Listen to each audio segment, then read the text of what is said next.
Hello friends, आज मैं share करने जा रही हूँ कैरेमल ब्रेड पुडिंग की रेसिपी जो बहुत ही इजी, बहुत ही टेस्टी है। और इसे मैंने बचे हुए ब्रेड से बनाया है, जो आप जब चाहे तब बना सकते हैं। घर में खाना खाने के बाद कुछ ना कुछ मीठा खाने का मन करता है, तब आप इसे एंजॉय कर सकते हैं।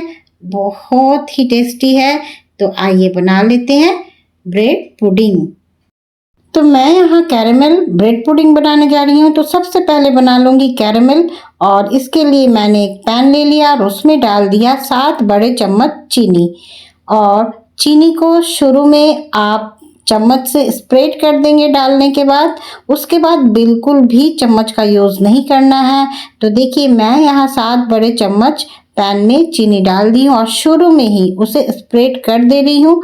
और यहाँ मैं फ्लेम रख रही हूँ लो टू मीडियम। हाँ, और उसके बाद इसे मैंने स्प्रेड कर दिया और धीरे धीरे इस पैन के हैंडल को पकड़कर आप इसे रोटेट करते जाएं। और जैसे ही चीनी मेल्ट हो जाती है तो आप कंटिन्यूसली इसे रोटेट करते जाएं जब तक कि मेल्ट नहीं होती है।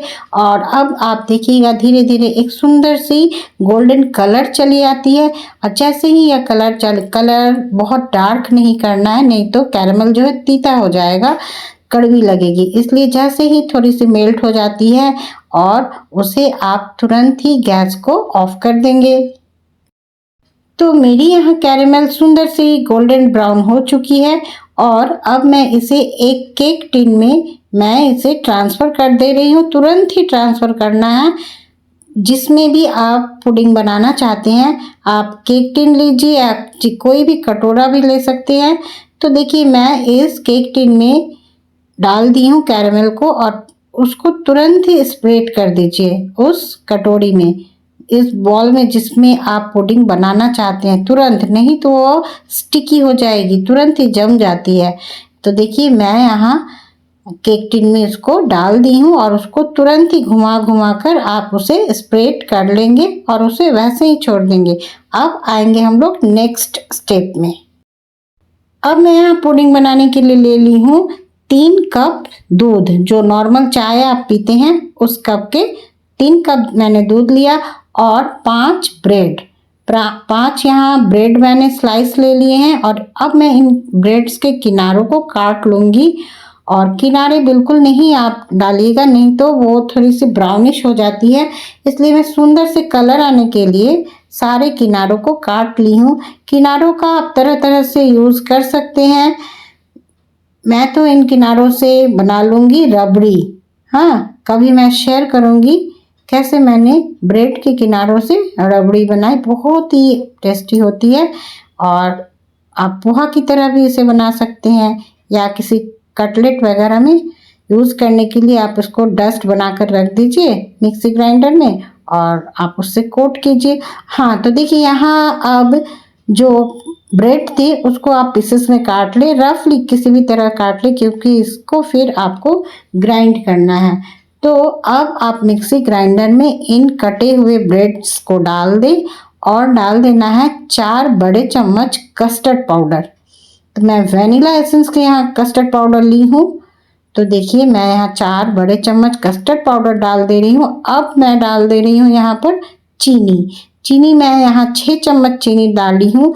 आप अपने स्वाद अनुसार चीनी को बढ़ा भी सकते हैं। तो मैं थोड़ी चीनी कम ही डाली हूँ, 6 चम्मच। और अगर आप चाहें तो इससे ज़्यादा चीनी डाल सकते हैं। तो अब मैं इसमें डाल दूँगी दूध। तो मैं यहाँ 2.5 कप के करीब दूध डाल दे रही हूँ मिक्सी ग्राइंडर में ही। और आधा कप दूध रख दूँगी, उसे बाद में यूज़ करूँगी। तो देखिए, मैं यहाँ करीब 2.5 कप दूध डालकर इसे अच्छी तरह से ग्राइंड कर लूँगी, ब्रेड, कस्टर्ड और चीनी को। तो एक सुंदर सा घोल तैयार हो जाएगा ब्रेड, कस्टर्ड और चीनी का। तो देखिए, बहुत सुंदर से मेरी यहाँ ब्रेड, कस्टर्ड और चीनी पिस चुकी है। तो अब आपको ले लेना है एक पैन। देखिए, मैं कितनी सुंदर कस्टर्ड यहाँ पिस चुकी है। तो मैं अब ले रही हूँ एक पैन। आप फिर से एक पैन गैस में बैठाइएगा और उसमें इन सारे घोल को डाल देना है।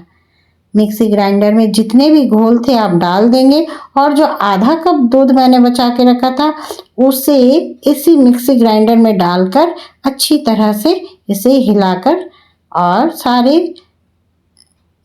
इंग्रेडिएंट्स को निकाल देना है। आप इसे पैन में फिर डाल दें और यहाँ आप फ्लेम रखिएगा मीडियम और अब आप इसे कंटिन्यूअसली चलाते जाइए तो देखिएगा यह थोड़ी सी गाढ़ी होती जाएगी। तो देखिए धीरे धीरे गाढ़ी होती जा रही है। फ्लेम को आप मीडियम रखें, कंटिन्यूअसली आप चलाएं, नहीं तो यह लम्स हो जाएगा। लम्स नहीं होने देना है, ठीक है। तो देखिए लगातार चलाइए और फ्लेम रखना है मीडियम। तो देखिए यहाँ कस्टर्ड के घोल को आप कंटिन्यूअसली चला रहे हैं और कैसे स्पैचुला से इस तरीके से गिर रहा है कि थोड़ा सा देर से जब ये गिरना शुरू होता है, अब आप इसी स्टेज में जो है गैस को ऑफ कर देंगे।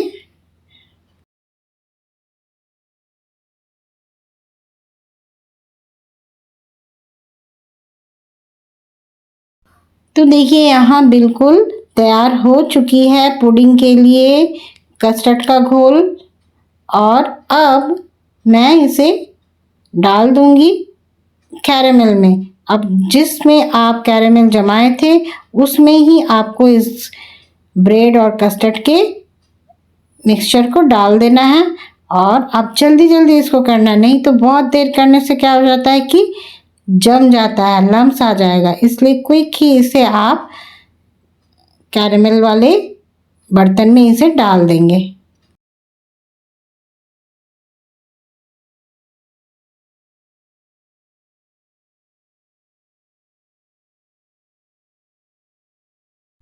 तो यह कैरेमल कस्टर्ड पुडिंग बनाना बहुत ही इजी है। घर में पाव रोटी आप ब्रेड लाते हैं और खाने के बाद 3 या 4 बच ही जाते हैं, उसी से आप इसे बना ले सकते हैं। और आपको कैसी लग रही है यह वीडियो ज़रूर मुझे कमेंट्स में बताइए और अगर आप चैनल में पहली बार है तो ज़रूर सब्सक्राइब कीजिए और मेरे बेल आइकन को दबाना ना भूलिए। तो देखिए मैं यहाँ अब सारे कस्टर्ड को इसमें डाल दे रही हूँ।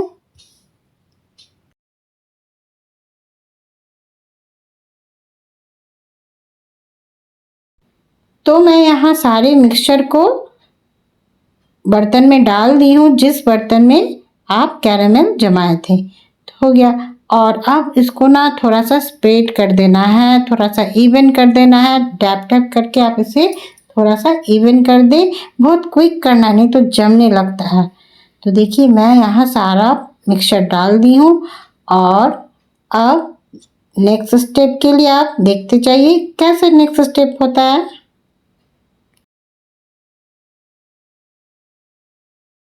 अब आप एक सिल्वर फॉयल लें और उससे इस बाउल को ढक दें, बिल्कुल अच्छी तरह से रैप करके ढक दें। आप चाहे तो कोई ढक्कन भी ले सकते हैं, लेकिन बस ध्यान रखना है कि स्टीम उससे बाहर नहीं निकले।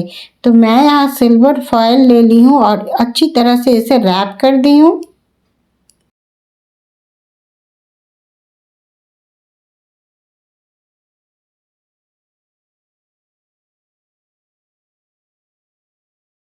अब आप ले लें एक मोटे तले वाले बर्तन, उसमें डाल दे 1 से 1.5 गिलास पानी और उसमें बैठा दे स्टैंड। स्टैंड के ऊपर आप रख दे इस पुडिंग वाले बर्तन को और इसे ढक दे। ढककर लो टू मीडियम फ्लेम में इसे 10 मिनट के लिए आप इसे स्टीम करें। हाँ, स्टीम कर ले और उसके बाद उसे गैस को 10 मिनट बाद ऑफ कर दें। बस थोड़ी सी ठंडा होने के लिए आप इसे रख दें। जैसे ही रूम टेम्परेचर में आ जाती है आप इसे फ्रिज में रख दें और 1 घंटे के लिए आप फ्रिज में रख दें। देखिए बिल्कुल चिल्ड हो जाएगी, ठंडी हो जाएगी, तब आप इसे बाहर निकालें और अब आप इसे एक दूसरे प्लेट में पलटकर पुडिंग को निकाल लें। देखिए यहाँ कितनी सुंदर पुडिंग तैयार हो चुकी है। मैंने यहाँ इसे पलट दिया। अब आप इसे अपने मनपसंद शेप में काटिए और बच्चे बड़े सबको खिलाइए। कितनी टेस्टी सी पुडिंग है। आप इसे बनाकर फ्रिज में रख दीजिए, जब चाहे आप इसे एंजॉय कर सकते हैं। तो कैसी लगी मेरी यह रेसिपी आप ज़रूर कमेंट्स में बताइए। और वीडियो अगर पसंद आई तो लाइक करें, कमेंट्स करें, शेयर करें और ऐसे ही रेसिपीज आपके पास सबसे पहले पहुंच जाए इसके लिए बेल आइकन को दबाना ना भूलें। और फिर मैं एक नई रेसिपी के साथ आऊंगी। तब तक के लिए बाय एंड टेक केयर।